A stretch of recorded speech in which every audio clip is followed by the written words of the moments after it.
Start it after you. Okay. So I'm Carrie Rangans, and I'm co-vice chair of programming for the Ann Arbor Democratic Party with Ingrid Alt. And for today's programming, we have invited two commissioners from our county commission to talk about the American Rescue Plan funds that are coming to our county. And then in the second half of our programming time for today, we'll hear a little bit from our county clerk, Larry Kestenbaum, about redistricting and the recent census results that have removed or that are going to be removing one of our US Congress districts here in our state. So let's start with Commissioner Morgan and Shink, if you would like to introduce yourselves, and then I think you have a presentation to share as well. Excellent. Thank you, Carrie. Yeah, it's great to be with you all. I think we know almost everybody on this call at this point. My name is Jason Morgan, and I serve as the Commissioner for District 8, as I mentioned earlier. And Sue Shink is our current chair of the Board of Commissioners, of which I am very excited about. Sue is fantastic. For those who have not had the opportunity to meet or work with Sue at this point. And we wanted to share some thoughts with you today on where we're at with the American Rescue Plan funds coming into Washtenaw County. So I will first kick it over to Sue to introduce herself, and then I'll chat a little bit about what has come into the county so far, and then Sue will share with you our initial thinking, and then we want to hear your feedback as to where we're at so far with really where we're looking at spending these federal funds. Thank you, Jason, and thank you everybody for having me here today. I appreciate it. I am chair of the board, which means that the board elected me to, I guess, organize things and do some extra work. Jason had been the chair before me and provided an excellent example of being a chair. And so it's been a pleasure to continue to work with Jason and to be chair during this really challenging and exciting time. I'm also the commissioner for District 2, which includes about 1,000 Ann Arborites north of M14. So with that, I'll hand it back to Jason. Thanks, Sue. So we have a few, I guess I've gotten stuck in this teaching mode at this point in my career, but we have a few short PowerPoint slides, and so we'll jump right to those if I can share my screen, which I think I can. Great. Can you see that PowerPoint? Okay. So before I start, the one big thing that I want to mention in line with what Treasurer McClary was saying earlier is we really want to focus on using these federal funds to do big things, to make transformational change in our community, not to just support a program here and there to help the symptoms of poverty or trauma or many of the other challenging things facing our residents, but we want to do things that will have long-term lasting impact with these incredible resources from the federal government that we have never received before. And I don't know that we would ever receive them again. So this is our one big shot to do something big and impactful for our residents. So the idea that we're looking at is taking the American Rescue Plan and transforming that into a Washtenaw County Rescue Plan. So thanks to Ingrid for sharing some resources with me. This one that I included here, just to give you a sort of worldview sense of what exactly was in that American Rescue Plan. And remember, this is coming on the heels of two different CARES Act funds that also supported residents, businesses, and other things in the community as well. So this just gives you a broad sense of where money was going across the country for recovery support, FEMA assistance, those kind of things, looking at oversight of how the money is going to be used, Veterans Affairs, state and local aid. A lot of that initial state and local aid really went just to the bigger counties and cities and to the state. Very little of that initial state and local aid came to Washtenaw County. So the American Rescue Plan here was our first big chunk of funds for Washtenaw County specifically. I won't read through all these, but those direct payments to residents, the the unemployment benefits, the support for schools, all of those things have been huge. So a lot of support has been coming to Washtenaw County, just not directly through county government. Now we're getting $72 million of direct federal support to county government for us to work with the community to prioritize and allocate how we see the most impactful for Washtenaw County specifically. There are a couple of big chunks of where money has come to the county so far. And a lot of that really is looking at the business support. So if you look at these couple of tables, they say the same thing, but in slightly different ways. Essentially what this tells you is about 800 to 900 million dollars has come to Washtenaw County already for business support. The Paycheck Protection Program has been the primary source of support for our businesses here in the county. We've actually received $1.1 billion to Washtenaw County already. Most of that has gone to small businesses. The second was to the Education Stabilization Fund, which just means that it's the support directly to the universities and to the community college.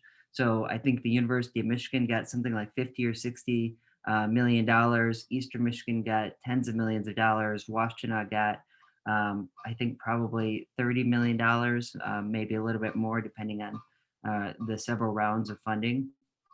And then disaster assistance loans, support for nonprofits, individual support for residents. A lot of these other numbers look very small, but they're in the millions. They're actually, it's actually a lot of money. It's just dwarfed by the hundreds of millions of dollars that has gone to small businesses. So I share this really to give you some perspective on resources that have come into the county, and it may tell you why we're really looking, well, we aren't mentioning businesses as much in what we're talking about initially here. We do still want to provide some business support, but that has been where a lot of the federal support has gone directly to businesses here in the community, either through federal government or through the state of Michigan. This just gives you a little bit more detail on that federal support for businesses because that is such a huge chunk. It has been, they've given 77,350 loans in Washtenaw County. And according to the reporting of the federal government, it has helped retain 98,000 jobs here in Washtenaw County. I will note that I have looked at the data regarding who's getting those loans, and it is a mix of small businesses, truly small businesses, and some of the high wealth businesses that are not, I don't know, not what I think of as the true sense of small businesses. So the one thing that we really need to look at with our specific Washtenaw County funds that we have control over is how do we make sure that we're supporting minority and female-owned businesses here in the community, and where are those gaps? So even though this is a lot of money, it's something like $844 million, there are still businesses being left behind and being missed that aren't accessing this program, and those are the ones that we want to try and really take a targeted approach to trying to support and help going forward here with the funds that we have direct control over. The last piece around money coming in has been around housing and shelter support. This has been among our biggest priorities, second only to, I'd say, the public health support of vaccines and testing and all of that, which is, you all are pretty familiar about that with that at this point, but that has been our primary focus. Next is housing and shelter support. I can't emphasize this enough. No person should lose their housing due to inability to pay in Washtenaw County. It just absolutely should not happen. And if you know of anyone losing their housing because of inability to pay, have them talk to their county commissioner, have them talk to us, talk to me or Sue or others, because there are so many programs available, not only just to help them with preventing eviction, but literally staying in their homes through direct cash assistance. And I know most of you on this call know that, but I just can't emphasize it enough. We have an incredible amount of resources already to support keeping people in their homes.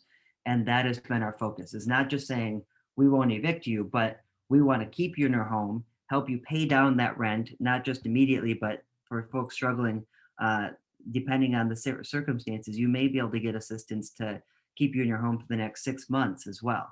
So there are just innumerable resources that we want people to take advantage of. And if we're missing people, we need people to reach out to us, call Hawk, the Housing Access Washtenaw County number. Uh, all of these materials that we have through the county are also shared in multiple languages. I believe we have Arabic, Spanish, English at this point. And so I just can't emphasize that enough. Nobody should be evicted for inability to pay in Washtenaw County. This last slide here that I have is just to give you a sense of what kind of programs are available. Over $12 million, somewhere between around $12 million has been spent already or is available already for housing and shelter support for all of these different things: homeless prevention and navigation, individual and family rapid rehousing, eviction diversion, the direct assistance to renters and homeowners. We don't get many chances to do this at a large scale, to literally say, if you are struggling to pay your rent, we have cash assistance to keep you in your home, to pay that rent, so that you not only aren't evicted, but you don't have this debt weighing over you until some period of time where you could magically pay your rent, which doesn't really happen. People just get more and more in debt. So supportive housing that has more wraparound services and a lot of human service assistance through barrier busters and the many other community service programs we have for food, Meals on Wheels, childcare, mental health, unemployment, utility assistance. As Senator Irwin mentioned, the state is providing a lot of great resources, much of that thanks to Governor Whitmer and people like Jeff, who've been there advocating for these things to get allocated and to make sure that they're actually going to help our residents when they do get allocated. COVID Relief Fund kits that are hygiene kits for some of our low-income folks who are immune compromised, water bill assistance, plumbing repair programs. We have, like, I just can't emphasize enough, we have every resource available. And my biggest worry is that we'll still have people falling through the cracks who don't realize that these services are available to them to access them.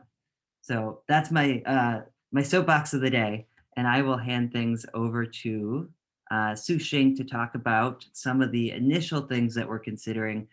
We hope to have quite a bit of community input as we start sharing more specific ideas out there over the summer.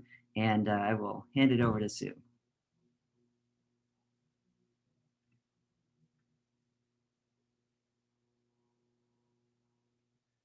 Oh, Sue, are you there? You're muted, Sue. Oops, my dog had been barking, so Oh. I had muted myself. So I'm back. Okay, so I'll start over. So I just want to thank you for your presentation, Jason, and also let everybody know that if you have questions about specific services, we have a giant spreadsheet of services that are available through the county. And it's so big that it wasn't something that I was able to share easily. So we can answer questions afterwards. So we're calling this the Washtenaw Rescue Plan because we're considering funding that we have through the American Rescue Plan and also through some extra money that we have available to us through, I guess is just say, practicing good government and some other funding sources like the marijuana fund. So we have tried to look broadly at all of our funding sources and fit different projects into funding sources that we think make the most sense. And so those might shift around. We've had a really hard time finding out exactly what's allowed by the American Rescue Plan. And so we're trying to stay flexible while the final details are being sorted out by Treasury. So the first project is connecting Washtenaw County in the southwest corner of the county, especially, but there are definitely pockets throughout. People just don't have broadband, and that makes it very difficult to work or to attend school from home. And it's become clear that that also lines up with some income disparities. So now is a good time to fix a problem that should have been fixed eons ago.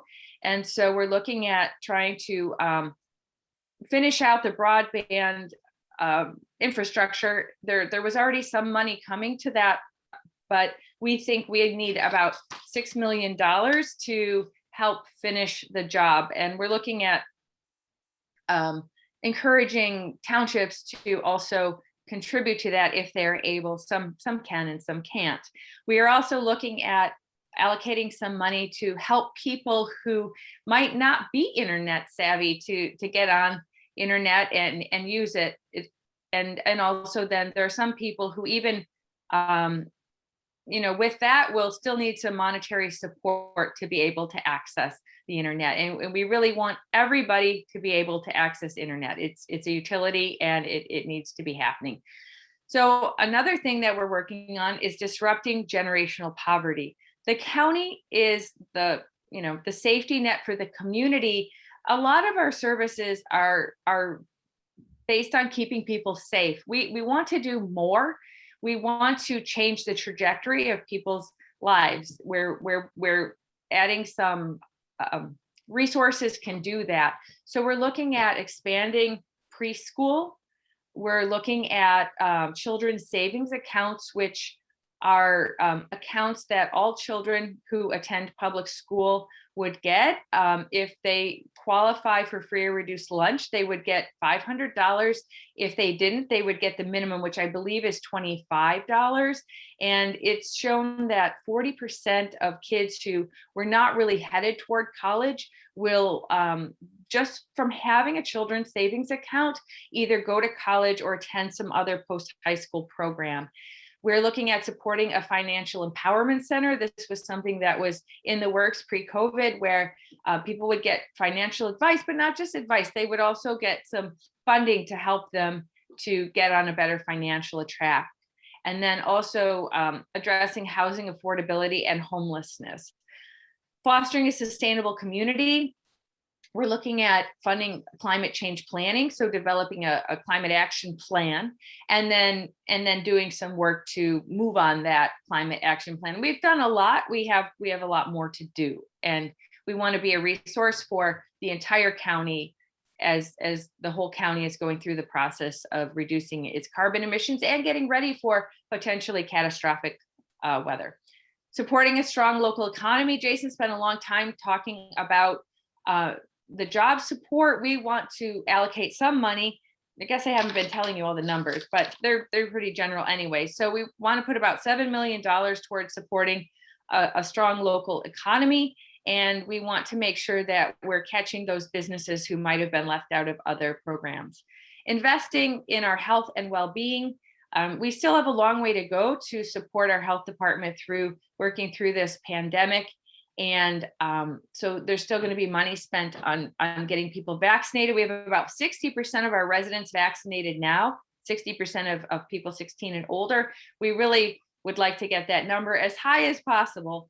And as you've probably all heard, the people who have been incredibly motivated to get vaccinated are now getting their second shots. And so the next group of people to get vaccinated might be a bit more challenging. And the health department is looking at going out into the community instead of expecting the community to come to the health department, which is something that they have been doing for a while, going out to the community, but they're going to be ramping that up. We're also looking at a mobile services unit, which was Commissioner Sanders' idea to take a variety of services out to areas where people need the services to come to them. So either places where people don't have cars, aren't willing to come into the urban centers, or just don't even know. So practicing good government. We also have some lost revenue to replace. We need to maintain our infrastructure and also revamp some of our infrastructure to the new normal, which we're still figuring out.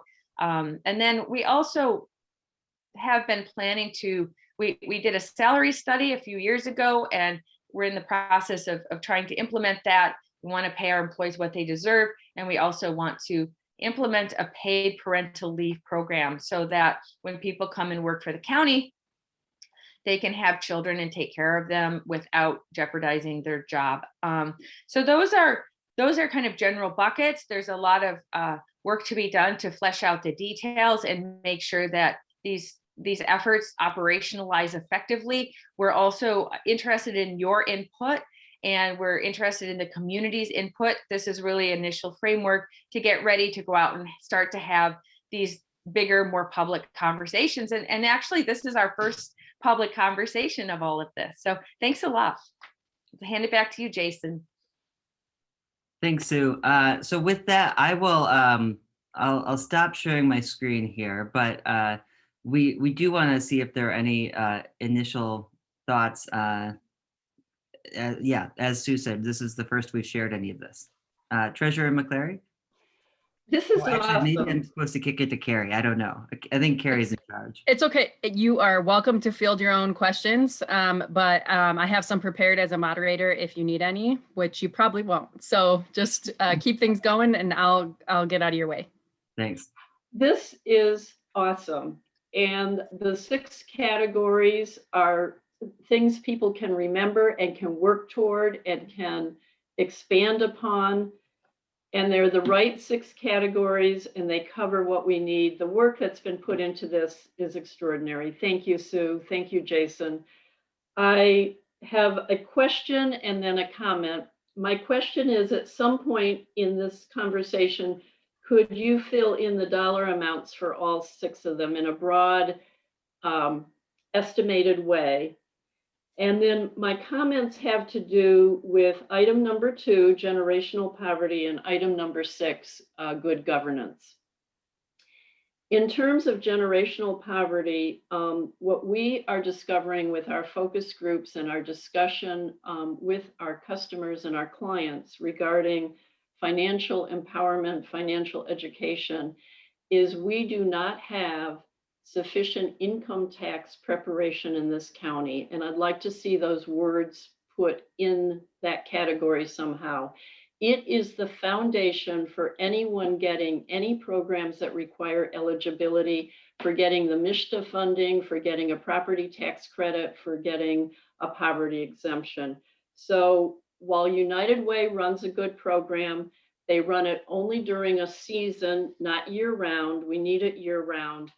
And it's not robust enough. Their appointments are all full. So that's income tax preparation. Secondly, the most affordable home is the home the person's already living in. And you have a lot of renter assistance, eviction prevention there. But if we could acknowledge keeping people in homes they already own, and that would be what the Bridge Loan Fund, for example, would do. And then the third thing on the housing is rehabilitation, keeping houses that aren't blighted.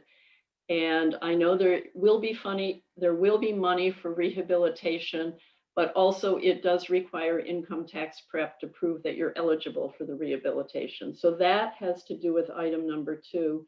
And item number 6, good governance, not only maintaining infrastructure, but boosting infrastructure, expanding civic infrastructure and expanding the underpinnings and the resources for both civic infrastructure and the technology at the county. For example, we cannot take credit cards over our phone lines. Our internet is not secure to take credit card payments. Right now, we're doing it with analog phone lines. It's going to cost $5 million, I'm told, to repair the network and take 5 years. It shouldn't take 5 years if it were a commitment to put the money into it up front, as opposed to a little bit in the budget over the next 5 years. And then our phone system needs replaced. So those are the 2 suggestions I would make. And thank you. This is incredible. You have done so much work. I saw this when it was just an email, we're going to get money. You guys are great. Thank you, Chair Shink and former Chair Morgan. Well, thank you, Madam Treasurer. And I will acknowledge your efforts. We've had a few conversations with you. And so your ideas have informed this list. And as we said, this is really high level. There have been conversations about the need for income tax preparation and that being a part of our Financial Empowerment Center, because a lot of people who need those services, they don't just need them for a few things. They need an overarching financial support. I guess that didn't come out right. They need the services that all of us are generally able to obtain. If I were suddenly thrown into the position of doing my own income taxes at this point, I'd have to say, oh my gosh, it's been so long. I don't really remember how, because we've been paying someone to do it for many years. And so the bridge loan funds and the work that our treasurer has done to help people stay in their houses is really amazing. And she's also been able to leverage a lot of professional support from the community. And then housing rehabilitation is something that the county is working on and will continue to work on. And we're looking at there are a couple different programs. There's roof repair, which is incredibly important, and kind of, you know, the basis of so many things. If your roof is leaking, like everything is going to fall apart. And then we also have some weatherization programs that we're looking at expanding, and then also looking at services, particularly for seniors. So I know this isn't at this point maybe covering all the homes, but looking at services for seniors to help them stay in their home, especially also. So I'm going to run through those we've been calling them buckets. So connecting Washtenaw County, that's the broadband, 6 million. Disrupting generational poverty, 50 million. That includes money that's not discretionary, that's just flowing to OCED for very specific purposes. Fostering a sustainable community, $4.5 million. Supporting, and I will go back and say, in terms of fostering a sustainable community, some of that money is going to reduce our electricity costs, and then we'll get some of that money back, which is a pretty amazing thing. Not everything does that. Supporting a strong local economy, $7 million. Investing in our health and well-being, $5.1 million. And practicing good government, $27 million. So thanks. I'll just add the one thing that this list it's really a combination of input from a lot of commissioners, a lot of Catherine, and a lot of other folks at the county. My approach to when I was chair was that we work as a whole county government, unified in incorporating everybody's ideas into the work that we're doing and the things that we're talking about all together.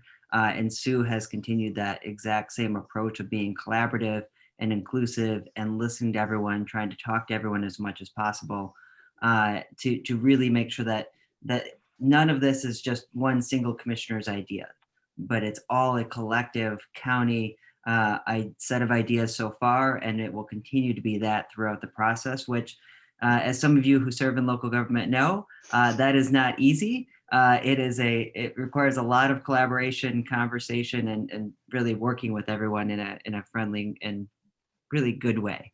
So thank you to Sue for that part. And then I will stop there. But well, I do want to add one more thing, and thank you, Jason, that the state was allocated money that it was supposed to pass through to schools and to support vaccination and testing. And as of earlier this week, $96 million had not been passed through to Washtenaw County, even though it's supposed to be. So that wouldn't be coming to us, county government, it would be going to schools, but it would make a huge difference. And so if people are willing to call, I think it's really the Republicans who need the support, and talk to them, especially Senator Tice, who is responsible for some in Washtenaw County. I think that might help.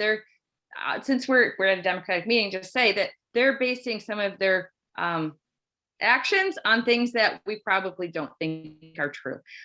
So I'll stop there. Thanks. I saw Kathy had her hand up. Yes, I want to say thank you. This is an excellent plan, presented very well. Love the slides. And yes, I hope this can be a model for the city. I have a couple questions. The first one, Jason, do you know how much money the city stands to receive at this point, or what the range is? Yeah, so this is the county pot of money. There's a separate pot of money for cities and townships. And as Kathy is mentioning, we've had a huge challenge on our hands to make sure that the city of Ann Arbor specifically receives the appropriate amount of money. We passed a resolution through the Board of Commissioners that I sent directly to the White House, and they responded very quickly. We also have been working with Congresswoman Dingell and Senator Peters' office, who issued direct inquiries to the Department of Treasury, because Ann Arbor should be receiving $22 million. Instead, they're currently set to receive about $11 million, which still sounds like a lot of money, but it's not, based on what Ann Arbor has lost in revenue and the expenses they've incurred, and just based on the broader perspective of a lot of other cities getting far more, 4 times more for smaller communities, because the formula was it was screwed up. I don't know how else to say it. It's not done properly. And the city of Ann Arbor should be receiving $22 million. So we want to make sure that we're doing everything we can to make sure that happens. And as Sue mentioned about the schools, this isn't just like, what can we get as county government? Our approach has been, what can we get for Washtenaw County residents? And that includes every jurisdiction, every unit of government within Washtenaw County. We want to pull in all of the resources from the state and federal government we possibly can to support our community. Oh, okay, thanks. And my other issue is one that I'm more personally involved in, and that is what I'd say generational success rather than generational poverty. And I think that while employment is critical, we need to be able to measure all of the negative impacts of an eviction. Because all of the stress that it puts on family members, extended family members, when sometimes one family goes and lives with another family, as well as when children are forced to change school districts, statistically they lose a year of learning. And the fact that some children then end up in the foster care system, which is not only very expensive, but very, very, very harming to everyone involved. So thanks for everything you're doing. And I'd just like to make sure that we consider those negative impacts as well for eviction. Thanks. Thanks, Kathy.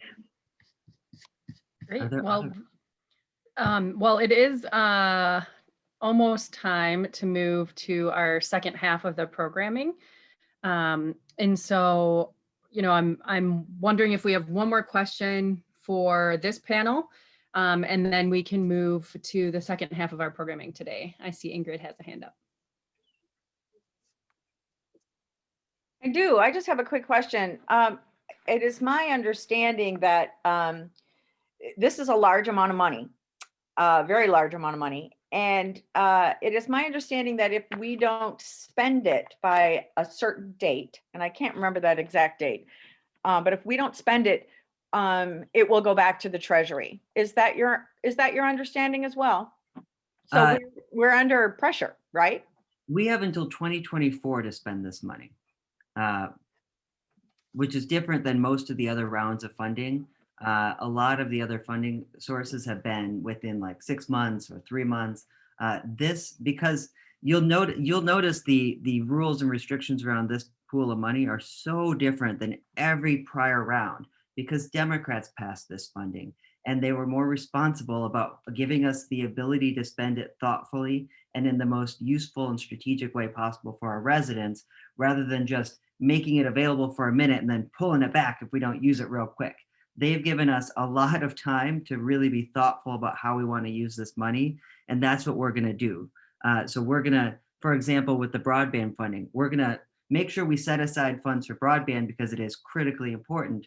But we are also going to work at getting other funds for broadband through the American Jobs Plan that President Biden has been talking about, and any other source as well. So again, we can leverage as much as we can for resources and be strategic about this. Thank you. Yeah. Thank you. Great question. Any final comments, Commissioner Shink or Morgan?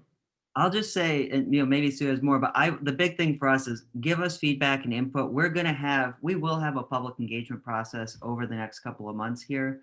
We want to create a sort of framework that we can have a real and meaningful conversation with the public about it. So we're going to create that framework, which you saw a draft of here today, and then have that public engagement process. And hopefully residents will tell us the priority areas where they want to see us spending this money in a way that is the most impactful. So we want to hear input now and in the future. Sue, do you have anything to add to that? No, I think that's good. Thanks. Great. Well, thank you very much. I look forward to seeing what happens next. with this and the community engagement and getting involved. So thank you. Moving into the second topic for today's programming portion, we have our county clerk here, Larry Kestenbaum. Welcome. And we are hoping that you can talk to us a little bit about what you've observed over the years with the various census impacts and what we think we might be able to see impacted locally in the Ann Arbor area as far as losing a congressional seat as a state and what that might mean and what we should be aware of. And I'm happy to moderate questions or you can moderate them yourself. And I don't know if you need screen sharing capability. Okay. No. So go ahead and please introduce yourself and give us some of your historical knowledge. Okay. I'm usually people say, well, not so much history here, no, but anyway, I'm Larry Kestenbaum. I'm the county clerk. I've been county clerk and register of deeds since 2005, so 16 years now.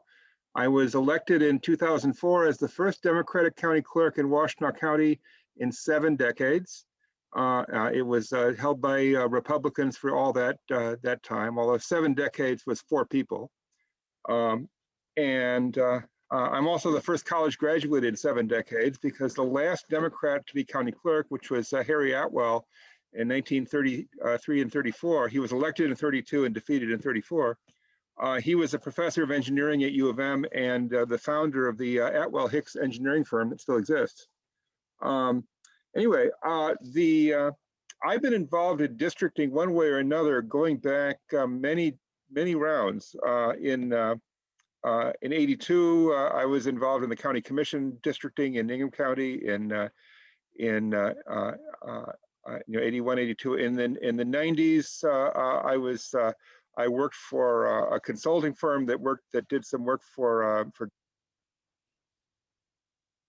congressional districting and a few other things like that. I also was involved with working for county apportionment commissions around the state, mostly for Democrats.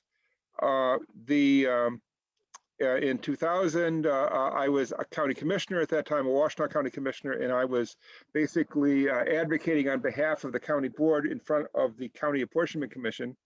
And then in 10 years ago, I was on the apportionment commission drawing the districts for the county board. And I'll be going to be doing that again. I'll be talking about that in a little bit. But I wanted to start, first I want to talk about the census. And it is, across American history, we have been so fortunate in that censuses haven't happened in the midst of wars or other crises. Historians will say, it was such a fortunate thing that the Civil War happened. That there was a census before it and there was a census after it, but they didn't have to try to hold a census in the middle of the Civil War. But we were not so fortunate this time. We had the pandemic going on, and it was, and we also had Donald Trump in the White House, and so the census was severely disrupted and delayed, and there's a lot of concern among people who are in the field about how good the census is going to be. We don't fully know yet what it's going to look like. But let me just tell you, one thing which is heartening from a purely Michigan standpoint, and that is that the census got responses back from more than 99% of all the housing units, all the households in Michigan, which is really good.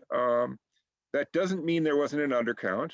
What people don't realize is that most of the census undercount that usually that generally happens across censuses across history, the people who are undercounted tend to live in housing units that did get counted. In other words, there's the parents are counted, but the kid that was maybe only sort of around didn't get counted, or the guy staying in the spare room didn't get counted, and things like that.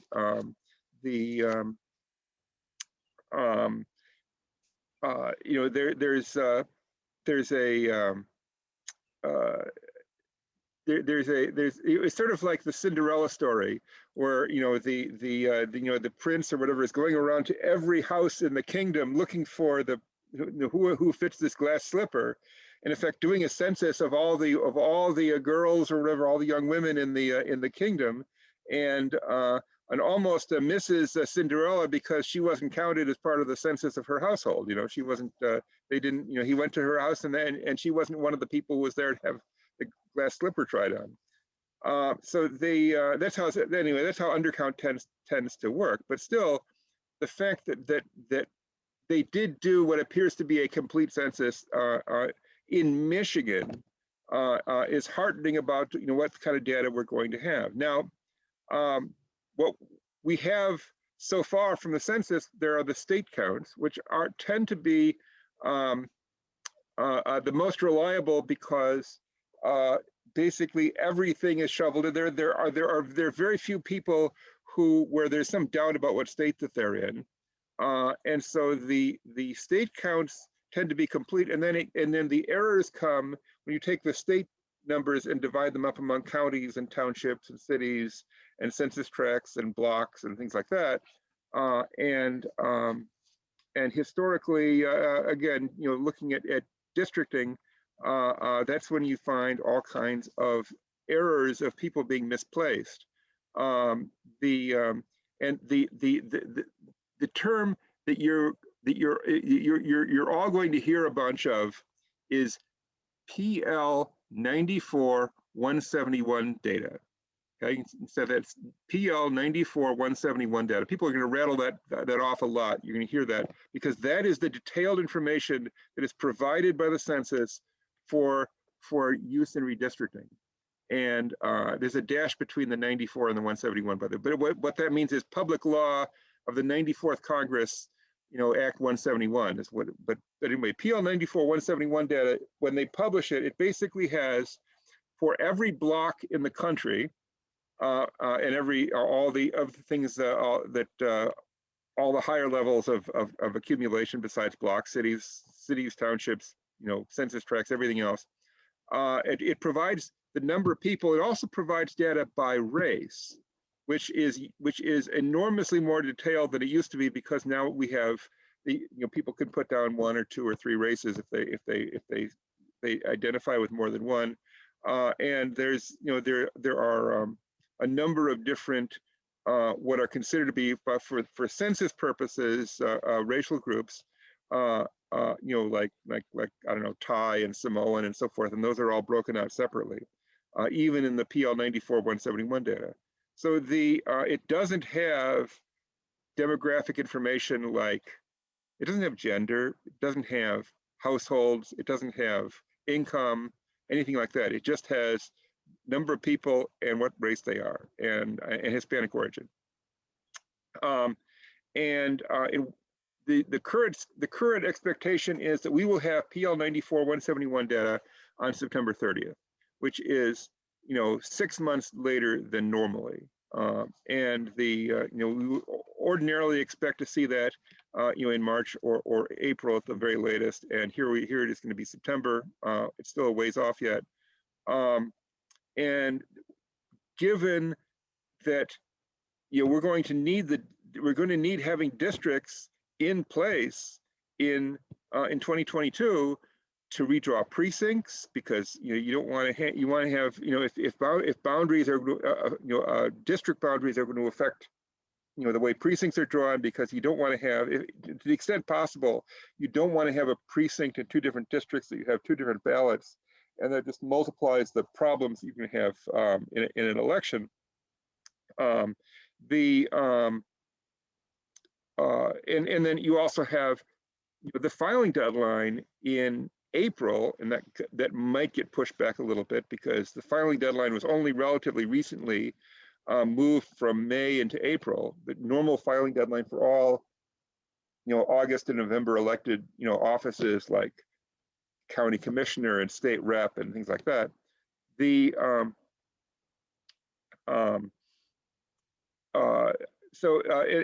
primary, in 1982, when there was a huge dispute over redistricting, which got everything delayed, and they ended up having, instead of having the primary on August 3rd, it was pushed back a week to August 10th in 1982. Well, that's not really going to be possible now, because there are so many more deadlines and already having a primary in August in Michigan is borderline unsustainable, because the amount of time between August and November to do all the things that need to happen, including the canvass of votes, including the any recounts, any challenges, programming the ballot, getting ballots out to overseas absentees, and so forth. I have been saying for years that we should move the primary to May, so we could have 2 elections a year, May and November, and everything that is regularly scheduled can be put into that schedule. Just like Ohio and Indiana have their primaries in May, and August it's a crisis every year to make all the deadlines. Well, so now the legislature, as part of their 39 bill package of Republican election changes, that's a very, very mixed bag, because some of the things that they want to do are horrific and would be terrible, and other things are things that county clerks and local clerks have been asking for from the legislature for years and have been ignored. And nobody quite understands why they're all of a sudden they're willing to do good. Like, for example, when 16-year-olds, they come to get their driver's license from the Secretary of State, it would be and then they go off and they're not seen again until after they're 18. It would be so much better if they could pre-register to vote when they come in at age 16, and have that take effect when they're 18. Excuse me. And like I said, election officials have been calling for that for years, and all of a sudden that's a part of the package. And another one that they've put in is changing the election date not to May, which would be better, and certainly from the standpoint of, for example, college students and so forth, and people whose lives revolve around the school year, but to June, to mid to late June, which would certainly be an improvement on May. But see, another part of this same package is to extend the amount of time for canvassing for basically canvassing and certifying the election from 2 weeks, the 14 days that it is now, to 3 weeks, the 21 days. And if you kept the primary in August, there's no way. I mean, that would make it impossible. That would basically, we would miss deadlines. And the federal deadline for getting ballots to overseas absentees, the penalty for that is meant to be onerous. You basically, if you're let's say 3 days late getting those ballots out, that means you have to hold the election open for another 3 days to wait for those ballots to come in. All right, it would be a huge thing. People say, well, no results from Michigan until 3 days from now. That would be the kind of thing it would be. We don't even want to contemplate that. So the schedule is now going to be extremely tight to get everything done with data coming out only on September 30th. Now, because the estimates, the census comes out with estimates every year or two of including down to the level of cities and townships and so forth. And I've been working with that data to get an idea of how things are happening, certainly within the county. And what I've been finding is that there is a lot less within Washtenaw County. There's been a lot less population shift than there was in the previous census. For example, every part of Washtenaw County, every city, every township, according to the estimates, has grown. Even the city of Ypsilanti, which had been, for the last several censuses had been falling in population. In the last 10 years, the city of Ypsilanti now has more people. And no area has just rocketed up, there's no township out there that's doubled in population or anything like that. So we have in Washtenaw County a relatively stable configuration of people, of the population, which is which means that if we wanted to for example, draw the county commission districts with little change, to basically redraw the districts we have now and maybe adjust them slightly, we could do that. That would be an option open to us. That said, there's a lot of different other things going on around the state in terms of population, and the one thing that we already know is that Michigan has lost a congressional seat. What does that mean? First of all, the way that districts are allocated to states, it's a kind of this fun mathematical thing where basically you start out with 50 districts, and you allocate one district to each state, and so now you have 50, and so you rank the states by the ratio of population to districts, and so at the very top of that list is California, and so the 51st district goes to California, and that changes California's ratio and moves California down in the list. And then the second one goes to like New York or Texas or something, okay? And they basically keep handing out districts one by one to whichever state at that point in the process has the highest ratio of people to districts. And so we know that which state got the 434th and 435th and would have gotten the 436th. In this case, it's been widely reported that New York lost out on the 436th district by 89 people. That if New York had 89 more people and everything else had stayed the same, New York would not have lost a seat. But New York did lose a seat. Some other state got it, and I'm not even sure which one was the 435th. But it's out. But that's a known thing. The reason why we use this method and not some other method involves Michigan. Basically what happened was that in 1920, the 1920 census showed a tremendous increase and basically a shift from rural to urban America. And 1920 was the first census where a majority of Americans were urban. And then rural dominated Congress didn't want to see that. And so they refused to reapportion the seats to states in 1920. So basically the 1910 apportionment continued for 20 years until 1930. And so in 1930, when they and by 1930 Democrats were in control, and cities were really starting to have a major role, much more than they did before, and politically. The allocation was there was quite a bit of change. Michigan gained a whole bunch of seats. Because of the auto industry and all the industrial development that happened in Michigan. Most of that happened after 1910. Flint, Lansing, and so forth became much bigger cities. Detroit became a much bigger city than it used to be before 1910. And so Michigan, by the 1930 census, gained a lot. Well, the previous method that was used, which was not as mathematically pure, and the method that I described to you, those two methods always gave the same result up until 1930. In 1930, they gave different results. And the less pure method would have given Michigan an additional seat.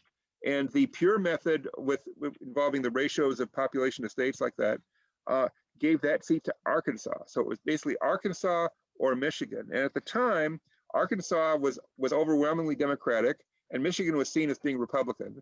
And so the Democrats were making this decision to say, okay, we'll give the seat to Arkansas, which meant they chose the more mathematically pure approach to allocating the seats. So so Michigan lost out, but the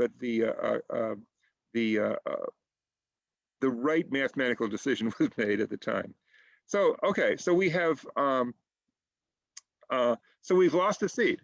Now the interesting thing about this year's apportionment, quite different from, Michigan used to have 19 seats. It's been gradually losing them one or two at a census for some time. So this is the latest in a series.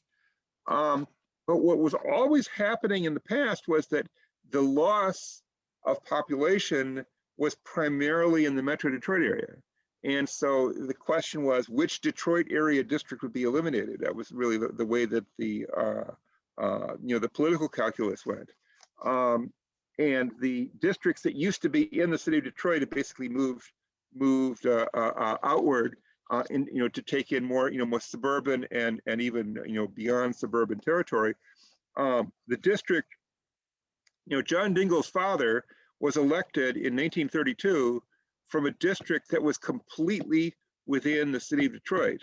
And over time that moved out, to the west into Dearborn and so forth. And eventually, it moved out of Detroit and basically got all the way to Ann Arbor. And but sort of the ancestor district was on the west side of Detroit. So but what's different this time is that Metro Detroit, in terms of its population in regard to the population of the state, Metro Detroit is doing just fine. It's the rural areas that have lost population. It's again based on on the census, based on the estimates that we have so far, and so it's now the shoe is on the other foot, and the question is going to be, if this was being done in a deliberate political way, the question would be, which rural district do we get rid of? And how do we combine districts outstate to make this work? Now, the way that if Republicans were doing this process, they'd be looking at, okay, how can we take a outstate district that's Democratic, like Alyssa Slotkins or something like that, and cut it up and assign all the, to balance all the other districts. But of course, that's not what's happening this year. We have a independent commission doing the congressional, state Senate and state House apportionment, and they're not supposed to be political, and they're and in effect they're looking to start from scratch and basically draw districts and let the chips fall where they may.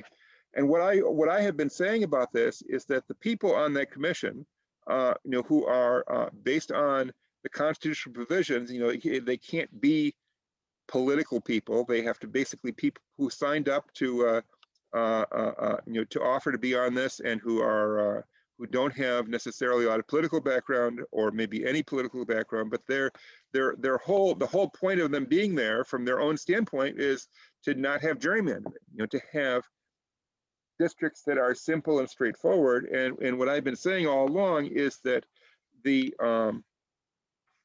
prime consideration of people who look at districting from a completely nonpartisan perspective is they're going to want districts that look good on the map. So aesthetic, you might call, considerations are going to reign supreme, that they're not going to want to have districts that people will look at and say, oh, is that a chicken, or is that Elmo connected? No, there's not going to be anything like that. The districts are going to be, they're going to be square and compact to a fault, right? They're going to, they're not going to be squiggly. They're not going to be long and narrow. They're going to be square.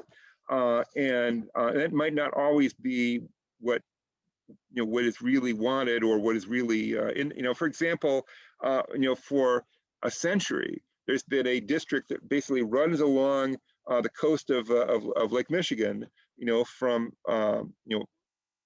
from like about South Haven or Grand Haven all the way up to Traverse City and Leelanau. They might not have that this time, that kind of thing. Now there are some worrisome things for Democrats about the independent commission right now.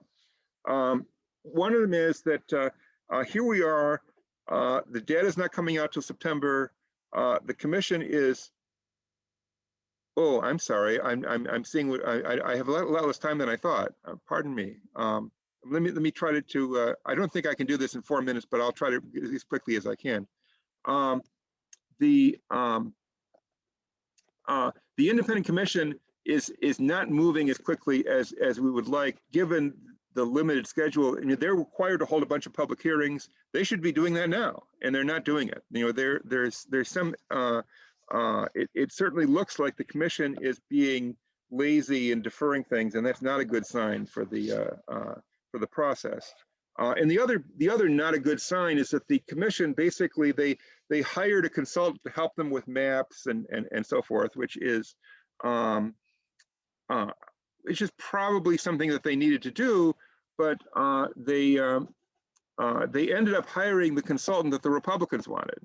And the firm that they hired is EDS, Election Data Services, which is a firm I have some experience with because a friend of mine used to be part of it back when they worked for Democrats. And what's happened is that EDS over time has moved toward where the money is, which is to say they work for mostly for Republicans these days. And they've even been described as the Picasso of gerrymandering. And so having EDS doing the background work for the commission, and the vote on this was all the Republicans on the commission, and some of the independents and one Democrat voted for EDS, and then the others voted for some other consultant who was more of a Democratic consultant, or maybe a nonpartisan one. I'm not sure. I'm not sure there is such a thing among consultants, but so that's also somewhat worrisome. But they have a huge job to do in a short time, and they've basically gone to the state Supreme Court to get some relief from their deadlines. It's literally impossible to do all the things that the Constitution requires in the amount of time that they're going to have. Now going down to basically the other thing that has to happen in the same schedule is redistricting county commission districts and redistricting city wards. Okay, the city council is in charge of wards. Probably there's not going to be a lot of change required. It's a funny thing though about the wards is that the wards that we have now in Ann Arbor are the wards that were drawn, the gerrymander, the very frank gerrymander that was done by the Republicans and the HRP in the early 70s to cut out Democrats. That was what that was the intent, and it worked. The idea was to create a district that the HRP could win and have the Republicans win all the rest. That was the plan. And by a few censuses later, as things as the politics of the city had changed, the Ann Arbor News referred to the existing wards in place and a plan to keep them pretty much the same as the Democratic lock plan. So this was, those of us who remembered, how angry we were about the Republicans and the HRP getting together to make sure that the city had a Republican council, to see those same boundaries with very little change now referred to as the Democratic lock plan. It's an irony of local history. But the county commission districts are drawn by a 5-member body, which consists of the county clerk, the county treasurer, the county prosecuting attorney, and the chairs of the 2 major parties. So the 5 of us, I'm on this obviously, the 5 of us decide how many districts to have, and we have for a county of this size population, we have a range of 5 to 21 districts, and then what the boundaries are, and and if someone is aggrieved by the boundaries we come up with, there's a process where people basically sue. They go directly to the Court of Appeals to challenge the districts that are drawn. Now the interesting thing is that based on on past precedents, the Apportionment Commission's decision on the number of districts, that's not, courts will not review that. They basically said it's up to the board how many districts. We're not going to look at that. They will look at boundaries. And so the big ruling on county commission boundaries was in '82, when basically it was ruled that cities and townships should be kept together. Each city and each township should be kept together if you can do that within 11% of population equality. So let's say, let's say Superior Township was within 11% of being a district, okay, and then Superior Township would be required to be a district. That's the effect of that ruling. The other thing though is that anyone who draws up rules and ideas about districting, they don't think about the fact that we have a lot of jurisdictions which are not contiguous. You have Ann Arbor Township, which is in so many pieces. Scioto Township has a bunch of loose pieces. So does Pittsfield, and not just around Ann Arbor. There's also a piece of Pittsfield that is basically trapped inside of city of Saline, I believe. At least there was last time. I don't think that's changed. So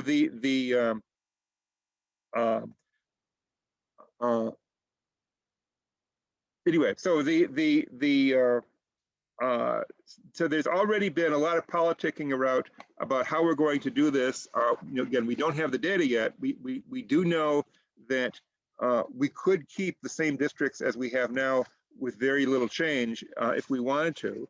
And a lot of the people on the county board, we have a great county board right now, and I appreciate all the work of everybody who's on it, including certainly people who are here. But the other argument is, I mean, and there's certainly the notion that a smaller board tends to work better.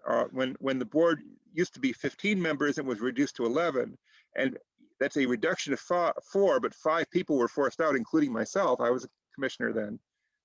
And even though the board was without me and without some of my other colleagues, it was a better board.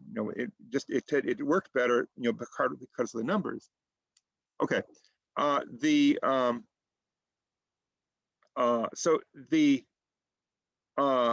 there's also the concept that the county board is like the farm team for local politics. For practically all of our state reps are coming out of the county board. Yusuf Rabi, Jeff Irwin, Ronnie Peterson. I mean, a lot of our state reps have come from there, and they would have had a lot more trouble emerging and demonstrating their capabilities and so forth if it weren't for the county board. And so so there's the other side of this is we should have more commissioners. We should have as many as possible. We should have 21, something like that, which would involve a great deal of reconfiguration of the boardroom and things like that. But the issue with 21, now when I was on the Ingham County board, there were 20 members, and it was a functioning board. It was a different kind of a board than we had in Washtenaw County because we had a lot of committees, and the board in most counties, unlike Washtenaw, gets into a lot of detail work, and so there was a lot to do. But and I'm also hearing that the Republican Party in Washtenaw County, again, they were completely shut out of the county board in the last 2 elections. We have 9 members, all Democrats. Even the most conservative 1/9 of the county can't get itself together to elect a Republican. So we have, thank God, we have Shannon Beeman. But so the Republicans, there's some notion that they're going to push for more districts to increase the likelihood that there might be a Republican or maybe more than one. So all of these things have got to be worked out. We're going to be holding a meeting pretty soon. Yes, I completely agree with what Sue was just saying here. In 1992, just the Republicans drew a very greedy gerrymander. This was really the last time there could have been a Republican majority on the Washtenaw board, where they even, for example, they put 3 Democratic incumbents in one district and things like that. And they didn't win a majority because they just didn't have good candidates to run in all those districts that they created for themselves. And so so yeah, and so the county, the whole county is enormously more Democratic than it once was. This used to be one of the most Republican counties in Michigan. In 4 landslide elections, FDR never carried Washtenaw County or Ann Arbor or Ypsilanti. This was a Republican area. This is one of the most Republican counties in Michigan, and that has obviously that's changed over time. Now we had the highest percentage for Biden of any county in the state, and more than Wayne County even. So anyway, I'm looking forward to this process, and I'm sorry that there's not going to be time for questions, but if you have questions for me, my email is kestenbaum@gmail.com. Very simple, just my last name @gmail. And feel free to get in touch with me. And if you have input or suggestions or ideas or want to argue about districting, do let me know. We want to get started on this process, at least talking about it and talking about the considerations and so forth, even before the September 30th when the PL 94-171 data comes out. There's also going to be, just very quickly, there's going to be a big there's going to be a big issue with errors in the PL 94-171 data, where there's always errors in it. There's always going to be things wrong with it.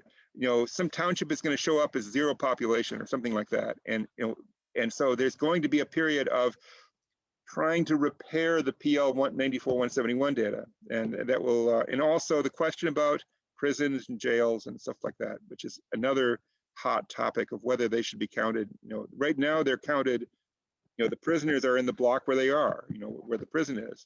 And unfortunately, the census has not given the data about what people are in that facility. And so it's very difficult to extract them from that. And taking the number of people who are in the facility on census day, that's always way too much. And you end up with a block with negative population and strange things like that. Okay, I'm sorry. Pardon me for running over, and thank you all for listening. And again, if you have questions beyond this meeting, feel free to email me. Thank you very much for joining us today. That was great. We will have to have folks contact you directly with questions, and maybe we can do some follow-up over the course of the summer or in the fall about this topic. I'm going to stop the recording now and hand it back to our chair.